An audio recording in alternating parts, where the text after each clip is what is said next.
It has been brought to my attention that I had accidentally set Reddit on fire today due to my recent typhoon video, and by recent I mean the video from today. I don't go on Reddit, I don't follow Reddit or anything like that. I recommend you don't either, but I do want to clear up the confusion. Not so much confusion as misinformation in my first video, and then clarification on my stance about the typhoon other than that. So firstly, let's talk about the misinformation. I had been gone all weekend. Since Thursday pretty much. I've been completely disconnected offline. I was in the sticks for the entire weekend, having a grand old time, and so when I came home I had asked if there was any updates I missed to the dev server, any changes that are noteworthy before the patch here, and a friend of mine whom I do trust said no, there's really nothing notable, and I just took that at face value. I think really there was a misunderstanding there as to what I was asking and what I had seen versus what I hadn't seen before I left. And so I thought that the Eurofighter was still a poor dogfighter like it was on the dev server, at least the version of the dev server before I had left. And that's just not the case. This plane is actually pretty much the best 1 versus 1 plane in the entire game right now, and that's pretty cool to see compared to what it was before. So I apologize for saying that all those planes beat this thing in a 1v1 when they actually don't. That's not the case, and that's just a skill issue on my end. I was playing this plane as if I was going to lose, so I was playing really aggressively, doing things I didn't need to do, thinking that if the fight dragged on, I would probably just end up dying. I 100% own that. I should have done a better job at fact-checking that information before publishing that, and that's on me.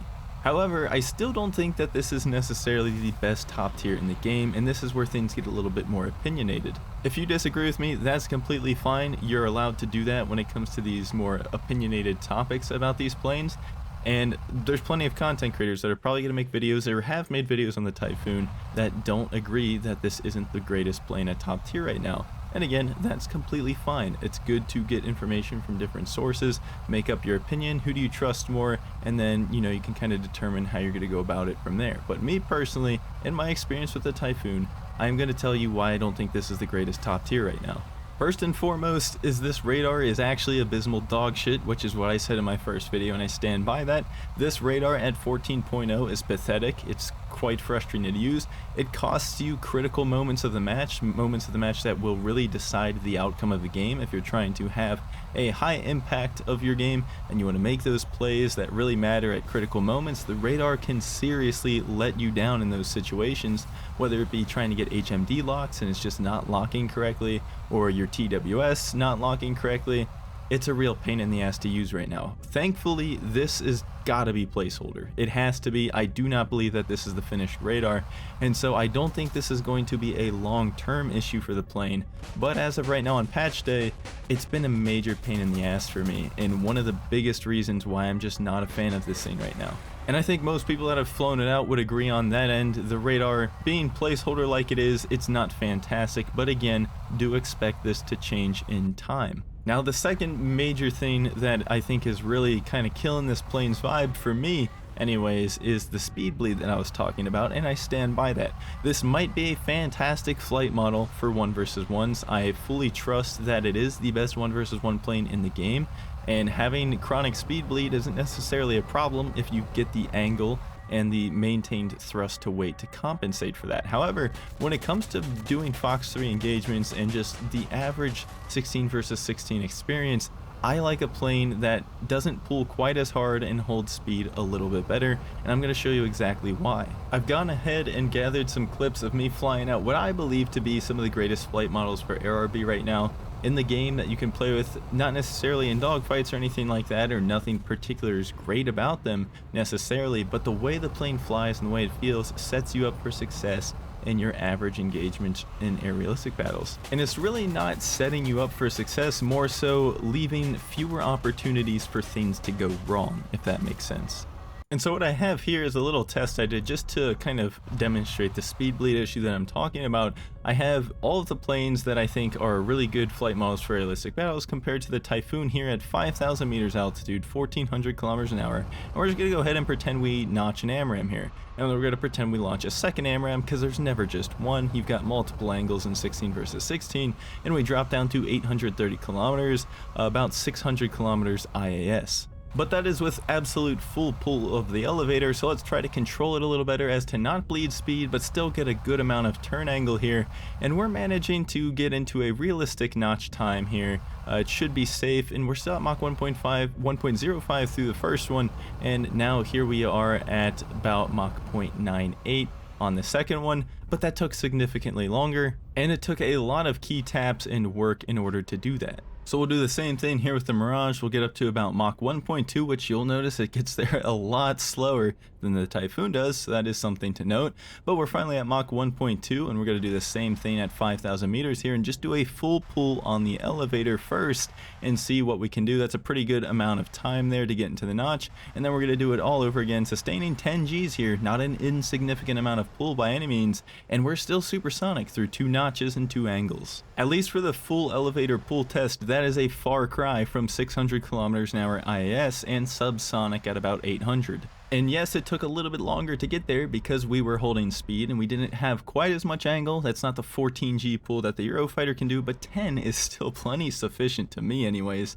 And you can make up for that time by simply just trying to notch a little bit earlier. And then of course your HMD Mikas are going to make it so that you don't even have to pull into the target that hard, making it even easier to notch and so on. There's just a lot of things here to talk about and unpack with what this actually means, but let's try to make it a little more optimized. Instead, we're going to use a bit of air brake here to slow ourselves down even more, pull a little more angle, and get into the notch more aggressively and in a shorter time span in case we actually needed to. And this is significantly easier than juggling my keyboard to try to get the most out of the plane. For a 1v1 dogfight, that 14G S hold on the Eurofighter is awesome. For 16 vs 16 ARB Fox 3 combat, getting down to 800 after 2 notches is abysmal dog shit. Moving on to the F-15E with the full pull elevator test here at 5,000 meters, 1,400 kilometers an hour. It does not get quite as much angle as the previous planes has, but it's holding a lot more speed. We're still at Mach 1.1 after the first notch, and we're going to be pretty much supersonic the whole way. We get a little bit into that transonic area of 0.9,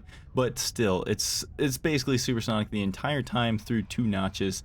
And still good enough angle, you will notch in time. F-16 also looking gorgeous as always with the flight model. We get up to 5,000 meters, 1,400 kilometers, pulling plenty of Gs. We're at about 10 Gs sustained throughout this maneuver, and I really don't even have to slow myself down or anything like that because I'm not even at risk of blacking out while doing this. It's just holding supersonic speed while taking 10 Gs and notching 2 missiles. This is fantastic for air realistic battles. The ability to engage multiple targets from different angles, have to juggle around multiple people at once maybe if you're in a clutch situation with multiple angles that you have to fight people simultaneously. This is great flight performance to have. If you really need to do a hurry up angle and get into the notch as fast as possible, you can always just hit the air brake with some of these other planes and slow down quicker, and that's a whole lot easier.